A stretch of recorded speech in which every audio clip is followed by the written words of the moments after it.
Well, hi, welcome back to another MFL resources video. This one is going to take you through, hopefully short and snappy, some writing feedback that I typically give to my students. This is with one of my year 11 French sets. This particular piece of writing was completed for homework. It's on the subject of jobs, au sujet de travail. And we've been going through this topic for about 3-4 weeks now. We've been using sentence builders, this is language, a variety of strands of the topic, if you will. So you can see here with these 4 bullet points, the student in question needs to give his opinion on his parents' work, his ideal part-time job, if he wants to study at university, and his plans for the future. Now, this boy in particular actually wrote a fairly decent piece of writing. He tested himself without sentence builders for the most part. So some of the mistakes that he made were actually, I would argue, good mistakes, evidence that he's trying to push himself. He can also be a little bit lazy and just really not apply himself. He tends to sometimes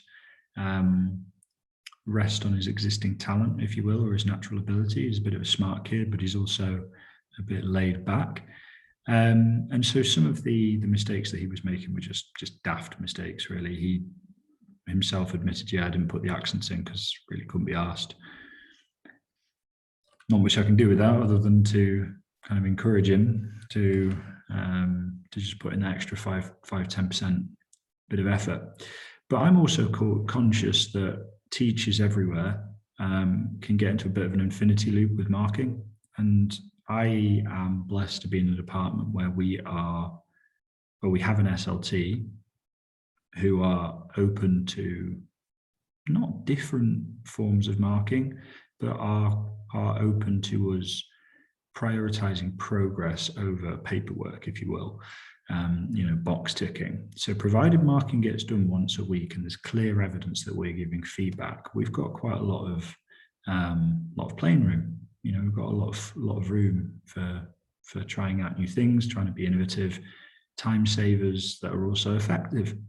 I'm a big fan of that. I much prefer to be teaching and rolling up my sleeves and giving feedback and helping students learn things rather than what can often be the case with the teaching profession. It's actually quite a lonely job sometimes. The only people you might see in an entire day are perhaps the cleaner and teenagers.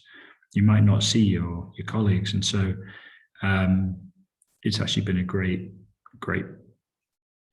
boost for this department because it's freed us up to do more of what we really want to be doing, which is teaching. So I've left a few, one here in particular, médecin. This is in order that I might show you how I go about giving feedback for a piece of writing like this. I will go through and I will highlight. So I've got a little pen here. You could do this on paper as well. The principle is the same. Go through and I will highlight either all of the mistakes, depending on the size of the work, or, which is also the second option, which is also, I think, often the better option, go through and highlight the theme of mistake. So you will know that, your students may know that, you might have agreed on something before the work was set, you're going to go through and you're only really going to be calling out spelling, accents, maybe like in this piece of work, done conditional and imperfect. You might say, right, well, I'm only going to be paying attention to that. And that means that the mistakes in question you can really really focus on. And it means that you've got a clear idea of the improvement. Now, of course, if students aren't internalizing and applying the feedback and making the improvements for the following week, you might need to go back to basics and just make sure that students are actually caring about their work.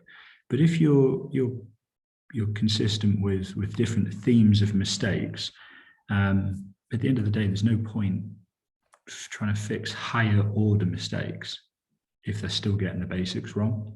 So that's just another time saver, is you're not going through exhaustively trying to fix every single mite and jot and tittle. You are focusing on one thing.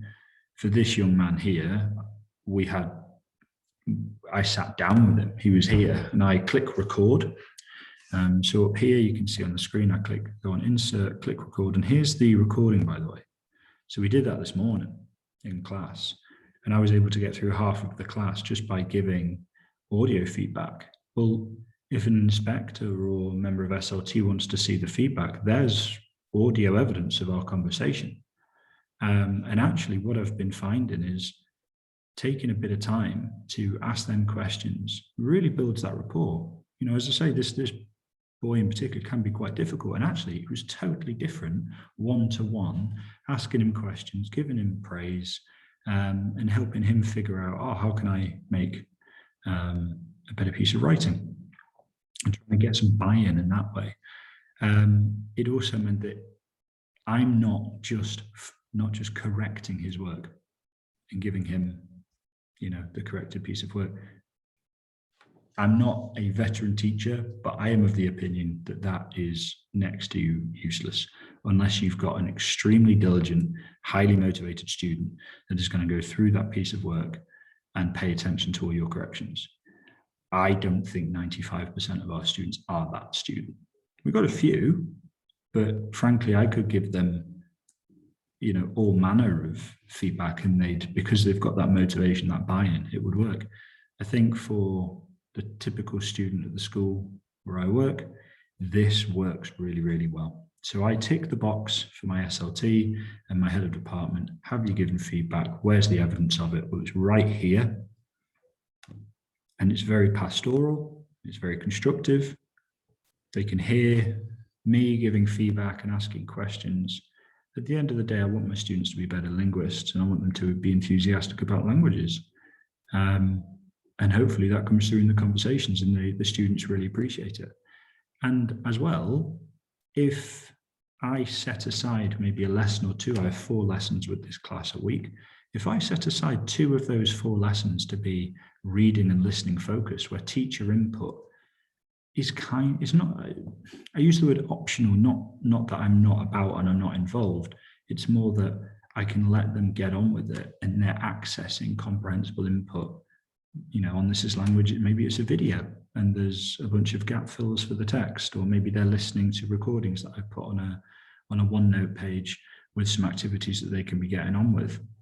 And actually that ticks up every box. It's giving them a lot of comprehensible input, audio, visual, with the listening and the reading, and it frees me up to either circulate or to do 1-to-1, 1-to-2, and we can do a bit of deep dive assessment and feedback into their work.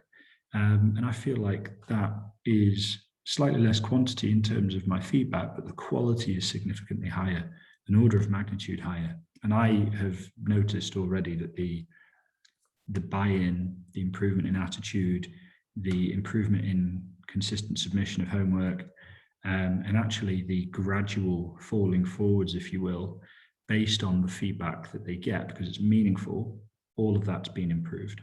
So I give this as maybe this will help you, maybe this will work for you. It is not restricted to digital. Again, here's a pen. Principle the same, highlight the mistakes, maybe have thematic mistakes, and find an opportunity to sit down with them and go through it with them. And I hope that'll save so many of you from needing a glass of wine from 7 p.m. to 9 p.m. a few evenings in the week, marking books, ticking and flicking, and basically doing nothing meaningful. And you know it, I know it, and it kills us, and it's soul destroying. This marking, particularly in a language context, needs to be a vibrant and organic thing, because that's what a language is. We want to be using it. It isn't just head knowledge, it's something that we need to be using. So focus on feedback, try and find ways to record the feedback that you're giving in the lesson. Maybe you could be doing live marking. I'm not sure if I've got the pen to hand. Here we are. This one has different colors. maybe you could just have a key at the beginning of the textbook, or I could have different colors at the start of the digital notebook, and live marking is in different colors, so that an examiner, an inspector, or a member of the leadership team can come in and just at a glance see that you're giving progressive feedback. And there's that sort of conversation going on. Because I know that all of you will be giving tons of feedback. Some of you, I think, if you're honest with yourselves, are probably giving feedback that isn't effective.